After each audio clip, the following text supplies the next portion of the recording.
सदर मोहतरम मुअज़्ज़ज़ उलमा इकराम हज़रात सामिईन, मेरे बुजुर्गों, भाइयों, जवानों, काबिले कदर मेरी माएँ और बहनें, आवाज़ मुतासिर है, तबीयत ठीक नहीं। एक जगह माइक इतना ख़राब था कि माइक से आवाज़ ज़्यादा मेरी आवाज़ थी।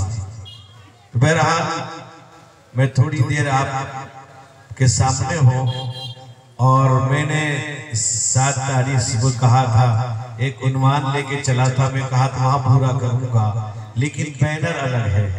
बहरहाल अजीम मुज्तहिद, और जैसा कि आपने अभी देखा, बैनर भी देखा कि इमाम आदम इमाम अबू हनीफा कॉन्फ्रेंस। मेरे बुजुर्गों और भाइयों, मैंने आपके सामने कुरान पाक की आयत तिलावत की है। अल्लाह के नबी सल्लल्लाहु अलैहि वसल्लम का एक फरमान नकल किया है। अल्लाह कुरान में फरमाते हैं, ए ईमान वालो, अल्लाह को मानो और रसूल को मानो, व उलिल अम्रि मिनकुम, यानी कुरान को मानो, हदीस को मानो, फिक़ह को मानो। मेरे दोस्तों, मेरे बुजुर्गों, खुद हजरत अब्दुल्ला इब्न अब्बास ने उलुल अम्र की तफसीर की है और ये फरमा अहलल फ़िक़्ह फ़िद्दीन। हजरत अता रहमतुल्लाह अलैह ने कहा अल फ़ुक़हा अल उलमा। मेरे भाइयों, अब इमाम अबू हनीफा नुअमान इब्न साबित, इनके बारे में मैं आपको ज्यादा गहराई पे नहीं, सरसरी बातें, चंद बातें बताऊंगा ताकि आपके समझ में आए, वरना आप ये कहेंगे पता नहीं कहां सबक पढ़ा रहे हैं। इमाम आदम अबू हनीफा नुअमान इब्न साबित अल-कूफी, आप कूफे के रहने वाले। मेरे दोस्तों, मेरे बुजुर्गों, हम अहले सुन्नत वल जमात हैं और यानी मज़हबन हनफी है, मसलकन देवबंदी है।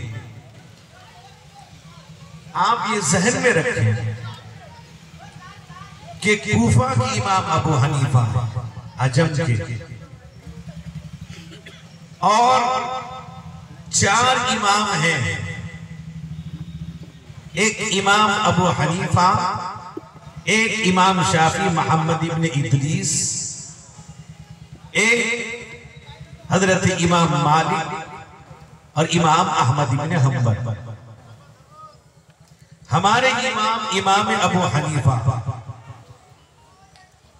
इन्होंने, ये मुज्तहिद हैं, बहुत बड़े फकीह हैं।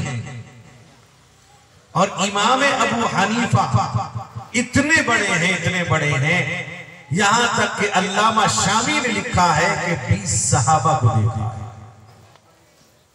और जहां पर यानी एक है सहाबी जिसने रसूलुल्लाह को देखा ईमान की हालत में, मौत भी ईमान की हालत में, और एक है ताबई जिसने सहाबी को देखा ईमान की हालत में, मौत भी ईमान पर। हजरत इमाम अबू हनीफा कहते हैं रअयतु अनस, मैंने हजरत अनस को देखा। बाद लोग कहते हैं जिसने सहाबी को बार बार देखा, आप फरमाते रअयतु मिरारा, बार बार देखा। बाद ने कहा कि सहाबी की कैफियत बयान करे। इमाम अबू हनीफा ने फरमाया हजरत अनस के इतने बाल जो सुर्ख गजाब लगा रखा। और बाद ने कहा जिसने किसी सहाबी से हदीस नकल की। कई एक ही बात बतला सकता हूं, इमाम अबू हनीफा अलैहिर्रहमान ने नकल किया है। और खुद इमाम अबू हनीफा 14 साल की उम्र में अपने बाप साबित के साथ गए हज के लिए। वहां आज भी आप देखेंगे मदीना मुनव्वरा मक्कातुल मुकर्रमा में, वहां पर इल्मी हल्का लगता है, दर्स और तदरीस का, जहां एक मुहद्दिस आता है, हदीस बयान करता है, उसकी तशरीह करता है, हवालेजात बयान करता है। इमाम अबू हनीफा जब गए हैं तो देखा कि हल्का लगा, बाप से पूछा क्या है, तो उन्होंने बतलाया कि बेटा यहां एक सहाबी है जो हदीस का दर्स दे रहे हैं। इमाम अबू हनीफा इल्म को हासिल करने बड़े हरीस थे। कहा कि मैं बैठूंगा। इमाम अबू हनीफा को उनके वालिद ने बिठा दिया। उस वक्त वो सहाबी, और 21 सनदों से इससे बात, वो सहाबी बैठे बैठे हदीस पढ़ा। जिस वक्त इमाम अबू हनीफा ने सुना वो हदीस था, मन तफक्का या मन तफक्का फी दीनिल्लाह कफाहुल्लाहु मिम्मा अहम्महु व रज़क़हु मिन हैसु ला यहतसिब। यानी फरमाया कि जिसने इल्म दीन को हासिल किया, अल्लाह उसकी हर मुश्किलात में काफी हो जाएगा और बेहिसाब रोज़ी अता करेगा। ये हदीस इमाम अबू हनीफा ने सहाबी से सुनी। अब बतलाइए, और कोई सवाल कर सकता है तो कूफी है। एक बात ये रखें कि कूफा को बसाने का हुक्म देने वाले हजरत उमर इब्न खत्ताब रज़ियल्लाहु अन्हु। उमर इब्न खत्ताब के बारे में अल्लाह के नबी ने फरमाया इन्नल्लाह जअल अल-हक़्क़ अला लिसान उमर व क़ल्बी। अल्लाह ने उमर की ज़बान पर हक बात जारी करता है और उसके दिल, उसको सोच और फिक्र सही देते हैं। बहरहाल फिर हजरत उमर के बारे में जाओ तो फिर मतलब भी बात हो जाए। तो हजरत उमर ने हजरत साद रज़ियल्लाहु अन्हु जो अशरे मुबश्शरा में से इनको भेजा है कूफा। और फिर ये तो खलीफे सानी है, खलीफे राबे हजरत अली भी कूफा है। और कूफा इस बुनियाद पर भी पाक सरजमीन है। मेरे दोस्तों, हजरत हुसैन की शहादत में खून गिरा है, जहां शहीद का खून गिरा वो जगह पाकीज़ा। और अरब के मुकाबले में अजम की आबादी ज्यादा है। मुख्तसर समझिए, तो जाहिर सी बात है अजम के एक आदमी इस फिक़्ह को, तफ़क़्क़ुह को याम करेगा। और इतना ही नहीं, मैं आपको बतलाऊं कई एक अगर गिनाऊं तो मेरा ख्याल है 3.5 घंटा हो जाएगा। इमाम अबू हनीफा की शख्सियत, खुद इमाम बुखारी वो कहते हैं कूफा कितनी बार गया मुझे याद, मतलब इतनी बार गया हूं मुझे मालूम नहीं कितनी बार। अब ये इल्म को उसके बाद कूफे में फिर कौन सजाया कूफे में? हजरत अब्दुल्लाह इब्न मसऊद रज़ियल्लाहु अन्हु। हजरत अब्दुल्लाह इब्न मसऊद कौन? जिनके बारे में अल्लाह के नबी सल्लल्लाहु अलैहि वसल्लम ने फरमाया, मा हद्दतकुम इब्न मसऊद फसद्दिकू। इब्न मसऊद तुमसे जो बात बयान करे उसकी तस्दीक। और इतना ही नहीं कि इब्न मसऊद के बारे में हदीस में आता है, अल्लाह के नबी सल्लल्लाहु अलैहि वसल्लम ने फरमाया कि इब्न मसऊद जब मेरा दरवाजा खुला हो, पर्दा ना हो, तुम्हें बगैर इजाजत के आने की इजाजत। हजरत अबू मूसा अशअरी कहते हैं कि हम ये समझते थे कि इब्न मसऊद के अहले बैत में से, इस कदर रसूलुल्लाह से उनका ताल्लुक, उनसियत और रसूलुल्लाह का उनके लिए इजाजत देना कितनी बड़े का मकाम है। आप सोचिए, हजरत अब्दुल्लाह इब्न मसऊद रज़ियल्लाहु अन्हु इल्म को हासिल करते रसूलुल्लाह से, उनसे हजरत अनस से, और आप अगर जोड़ दिए हजरत इमाम अबू हनीफा, कितना वास्ता। या हजरत हम्माद को ले इमाम अबू हनीफा, कितना वास्ता। आप जरा गौर करें कि हम तक जो इल्म हदीस को पहुंचाया उस सहाबी से लिया। हजरत इमाम अबू हनीफा अलैहिर्रहमा के बारे में लिखा किताबों के अंदर, 40 साल तक इशा की वजू से फजर की नमाज पढ़ते। क्या करते थे? कैरम खेलते थे, जुआ, अड्डा करते थे, यानी वो कुरान और हदीस पर गौर करते थे। अब लोग कहते हैं फिक़ा, अब आया ये पहले से था। अरे अल्लाह के बंदे, कुरान में जिक्र है, फिक़ा तो शुरू से है। कुरान नस, हदीस एक नस। आप बतलाइए, कुरान कहता है अतीउल्लाह, यहाँ तो मुमिनीन को खिताब है, व अतीउर रसूल व उलिल अम्र मिनकुम। फिक़ा पहले से है। जैसे मिसाल के तौर पर आप रात के अंधेरे में उठे, उठने के बाद आप कुरान पाक पढ़ना चाहते हैं तो आपको अंधेरे में नजर नहीं आएगा। आप बल्ब जलाएंगे या लाइट जलाएंगे तो नजर आ जाएगा। इमाम अबू हनीफा को सिराजुल उम्मा कहा गया। क्यों? इसलिए कि इमाम अबू हनीफा ने मसला बनाया नहीं, दिखाया। इसलिए कहा गया इन्नल क़यास मुज़हिरुन ला मुस्बितु। कयास वो दिखलाता है। अब क्या दिखलाया? कुरान और हदीस के अंदर जो चीजें जो फिक़ा थी, इमाम अबू हनीफा ने उसको दिखला दिया। कुरान कह रहा है, या अय्युहल्लज़ीना आमनू अतीउल्लाह व अतीउर रसूल व उलिल अम्रि मिनकुम। ये तो फिक़ा है, तफ़क़्क़ुह फ़िल इल्म। अल्लाह के नबी ने कहा, फरमाया मन युरिदिल्लाहु बिही खैरन युफ़क़्क़िहु फ़िद्दीन। यानी अल्लाह जिसके साथ भलाई का इरादा दीन की समझ देंगे। इमाम अबू हनीफा हमारे लिए पूरे 40 साल तक कुरान और हदीस से फिक़ा को निकाला। मुज्तहिद हैं। कुरान और हदीस को हम नहीं समझ सकते। जैसे आप समझने के लिए उलमा का सहारा लेते, वो आलिम अपने उस्ताद से, वो अपने उस्ताद से।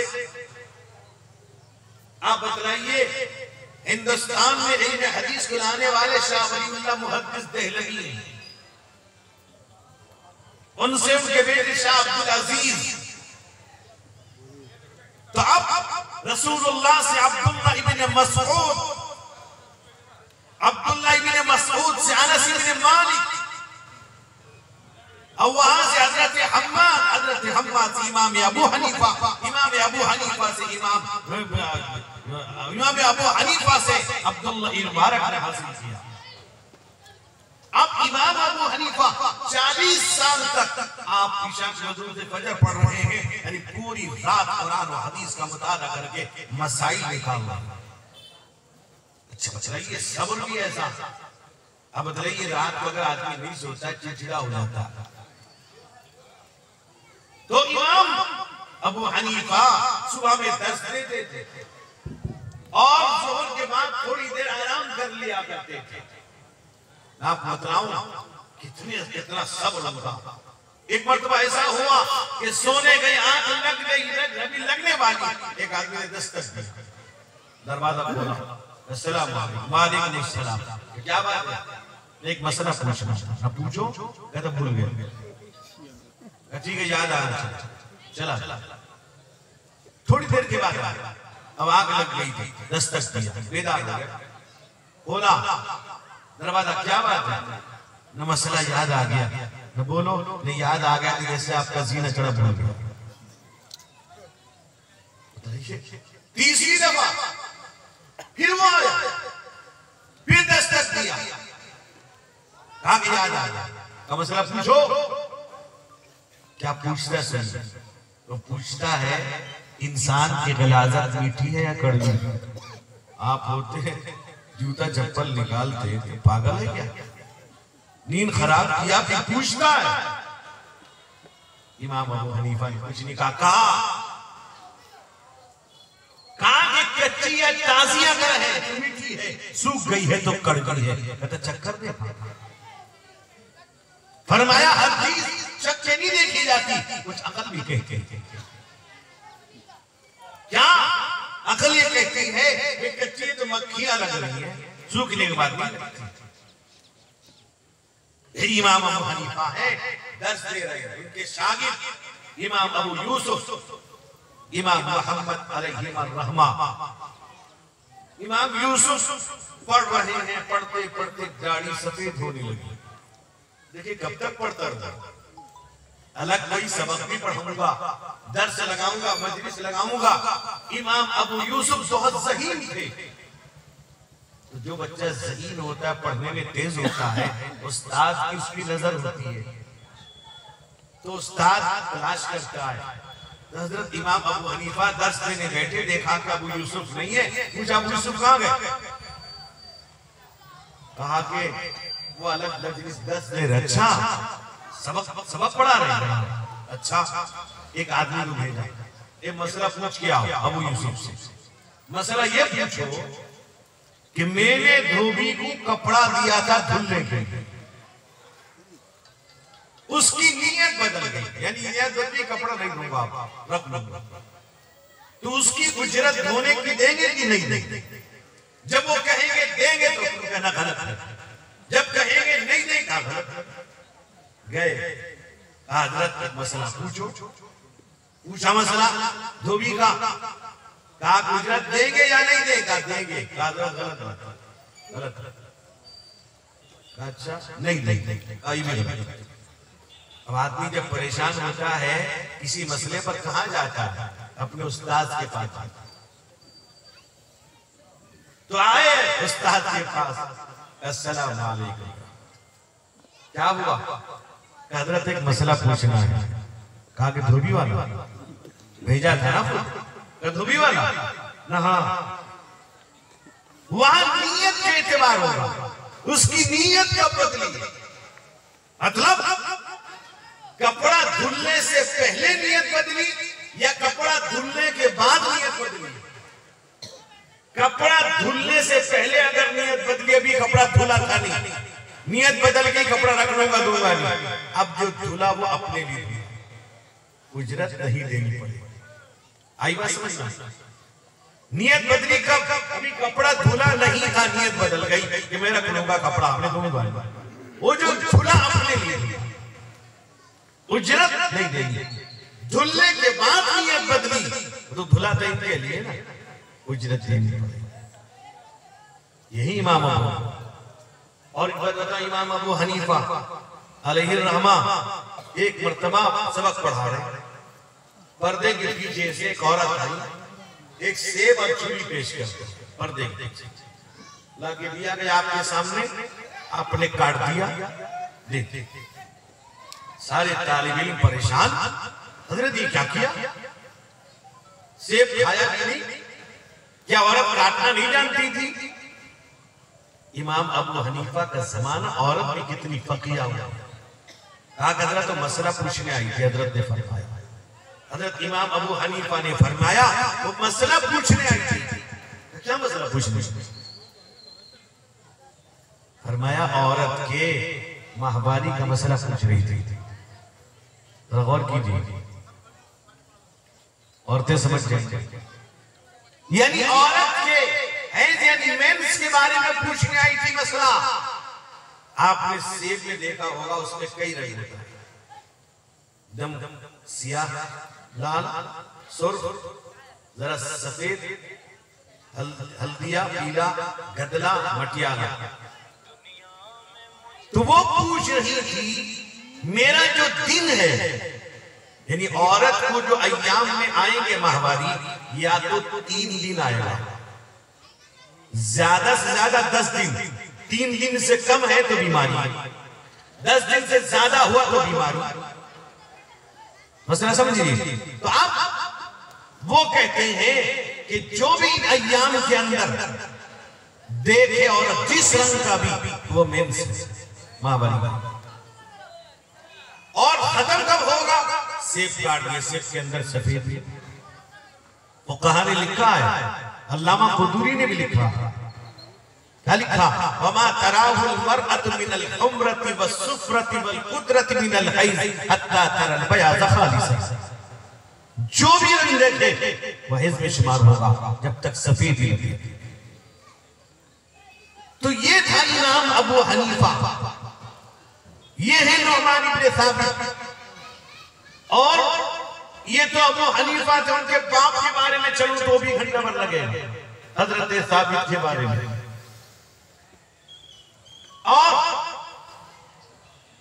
इसलिए जैसे जो अस्सी रिवायत के अंदर तबकात इब्न साद के अंदर है कि कूफा में नज़ल बिहा अल्फुन व खम्सुमिअतिन मिन अस्हाबी नबी सल्लल्लाहु अलैहि वसल्लम। 500 सहाबा कूफा, और सिर्फ वो सहाबी मशहूर सहाबा। क्यों? क्या था कि नज़ल बिहा 300 तो वो थे मिन अहली शजाअ, जो कुरान में आयत है कि युबाय्यूनका तहत शजरा, बैत रिज़वान के वक्त बैत किया था। और वसबऊन मिन अहली बद्र, 70 तो बदरी सहाबी थे जिनकी मग़फ़िरत का ऐलान किया। तो कूफा कोई मामूली जगह नहीं है। तो इमाम अबू हनीफा ने फिक़ह को समझा से सहाबा से। आप गौर करें कि मैंने नहीं बताया, वहां हज़रत अब्दुल्लाह इब्न अब्बास ने कहा उलुल अम्र के बारे में, अहलुल फ़िक़्ह फ़िद्दीन। हज़रत अता ने कहा अल फ़ुक़हा वल उलमा। तो और भी तफ़सीरें मौजूद हैं। इमाम अबू हनीफा की शख्सियत, उनकी अज़मत, उनकी फजीलत, सबसे बड़ी फजीलत यह है कि वो ताबई है, सहाबी से हदीस सुनी। और मुख्तलिफ किताबों के अंदर आप देखें, यहां तक के बहुत से फुक़हा ने ये कहा है कि अगर इमाम अबू हनीफा किसी पहाड़ को सोना साबित कर दे, कोई इसको काट नहीं सकता। इमाम अबू हनीफा की शख्सियत और उनकी फिक़ा तफ़क्कुह फिद्दीन। अब मैंने अब कहा कि इमाम अबू हनीफा के बारे में वक्त नहीं बताता, हदीस की सनद के बारे में कैसे आपको सवाल किया गया, आपने जवाब दिया, फिर वो भी बहुत लंबी बहस है।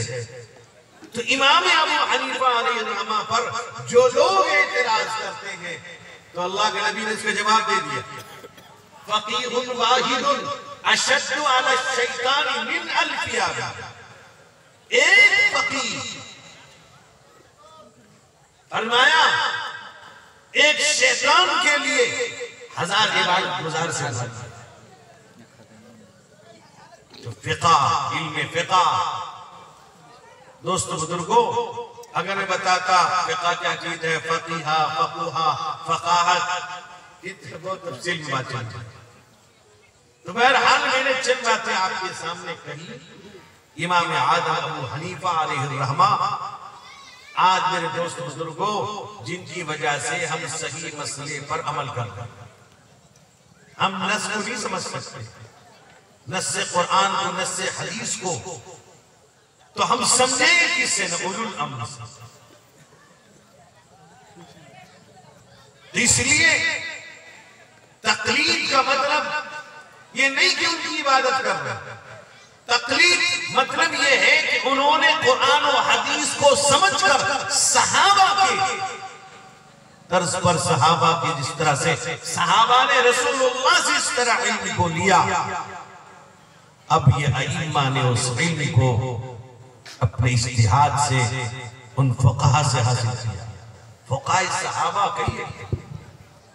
तो अब जो लोग कहते हैं फिक़ा बात की चीज है, गलत है, कुरान कह रहा है, अल्लाह अब्दुल्लाह इब्न अब्बास जो रईसुल मुफस्सिरीन है, वो कहते हैं अलल फ़िक़्ह फ़िद्दीन। और कूफा मुक़द्दस जगह जहां हजरत अली तशरीफ लाए, जहां उमर के हुक्म से बसाया गया कूफा, जहां हुसैन की शहादत हुई,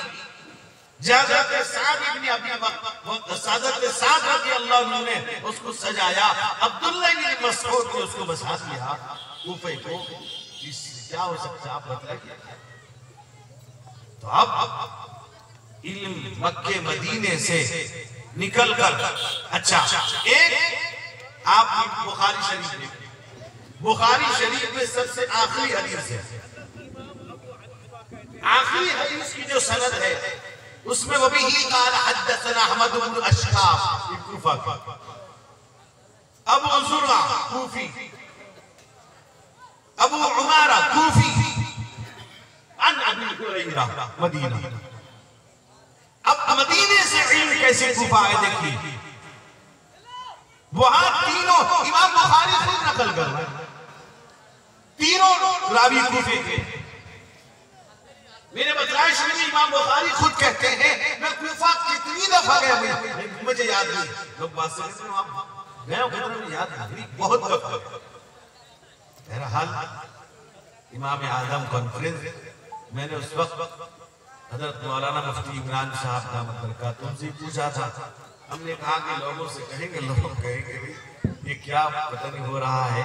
तो बहरहाल मैं चंद मोटी मोटी बातें मैंने बता दी ताकि आप समझ जाए। तफसील पे जाऊंगा, फिर फिक़ा, फिक़ा क्या, फिर वो हदीस, और हदीस फिर वो सुन्नत, फिर फला, तो बहुत तफसील हो जाएगी जो हम सबक बताते हैं। तो बहरहाल ये प्रोग्राम कामयाब है, जिसकी सदारत रफीक मुकर्रम हजरत मौलाना अब्दुल रशीद साहब दाम बरकातुहू फरमाते हैं। अभी हजरत कारी बिलाल साहब बिलाली अंदाज भी था, तो इसलिए वो भी आपको सुना रहे थे। और अशफाक साहब बहराइची यूपी से, यूपी तो आजकल बड़ा मशहूर है गंजे की वजह से, गंजा है ना। तो बहरहाल अल्लाह उसको बर्बाद कर दे, हलाक कर दे, खत्म कर दे। तो इसी तरह से उलमा इकराम तशरीफ रखते हैं और भी आपके इमाम साहब मौलाना अय्यूब हाफिज अबरार, ये सब बेचारे बहुत मेहनत करके आपके नौजवानों ने बुजुर्गों की दुआ की सरपरस्ती में ये प्रोग्राम किया, कामयाब है माशाअल्लाह। और मैं तो उनको मुबारकबाद दूंगा कि खानवादा मदनी से, और वो भी कौन, अमीरुल हिंद सदर जमियतुल उलमा, इस वक्त पूरी दुनिया का सबसे बड़ा आलिम, याद रखिएगा मेरा। क्यों?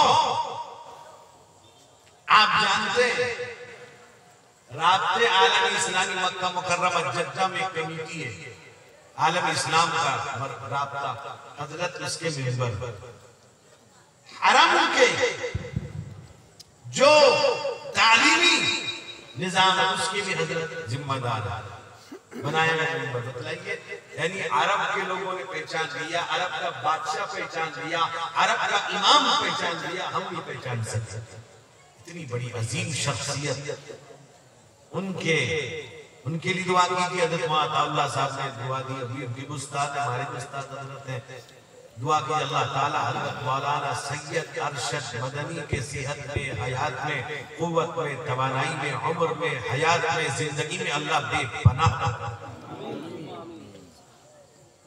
मैं कहता हूँ जमीयत उलमा के जनरल सेक्रेटरी थे, यानी हजरत मौलाना अब्दुल अलीम साहब फारूकी रहमतुल्लाह, बिहार में हजरत इंतकाल कर गए, बड़ा अफसोस हुआ, पूरी दुनिया रो पड़ी। यानी जो रद्द शियत पर, जिससे शिया कांपते थे, इतना बड़ा मुनाजिर, इतना बड़ा आलिम, जमीयत उलमा के जनरल सेक्रेटरी रहे। बंबई के मुंतजमा के इजलास में मुझको याद है, हजरत मौलाना सैयद अरशद मदनी ने कहा, मुझसे सदारत की जिम्मेदारी ले लो, अब उम्र नहीं, मेरी उम्र हो गई। फरमाया मेरी उम्र हो गई अब जाने की। वो शख्स खड़ा हुआ, हजरत मौलाना अमीन फारूकी रोने लगे और कहा, हजरत आप ऐसी बात कह के दिल को तकलीफ मत पहुंचाइए, आज हम ये कहते हैं हमारी उम्र आपको लग जाए। मैं कहता हूं अपने दोस्तों से, मौलाना अब्दुल अलीम फारूकी साहब ने अपना 15 साल दे के गए हैं, हजरत रहेंगे इंशाअल्लाह, वो दे के बहुत जल्दी चले, बहुत बड़े आलिम थे। बहरहाल उनके नवासे इस छोटी सी उम्र में हमने देखा था, बहुत छोटे थे, हजरत मौलाना खुबैब मदनी साहब दामत बरकातहू, बहुत अच्छा बोलते हैं, अंदाज में निराला, खानदानी आदमी है, और सबसे बड़ी बात मदीने से निस्बत करते हैं। इसलिए उनके लिए भी दुआ कीजिए, अल्लाह उनकी उम्र में बरकत अता फरमाए, उनकी बातों को हम सबको सुनकर अमल करने की अल्लाह तौफीक अता फरमाए, अल्लाह इस इलाके के इलाके वालों को कबूल फरमाए, हम सबको 5 वक्त की नमाज जमात के साथ पढ़ने की अल्लाह तौफीक अता फरमाए। व आखिर दावाना अल्हम्दुलिल्लाह। जज़ाकल्लाहु खैर।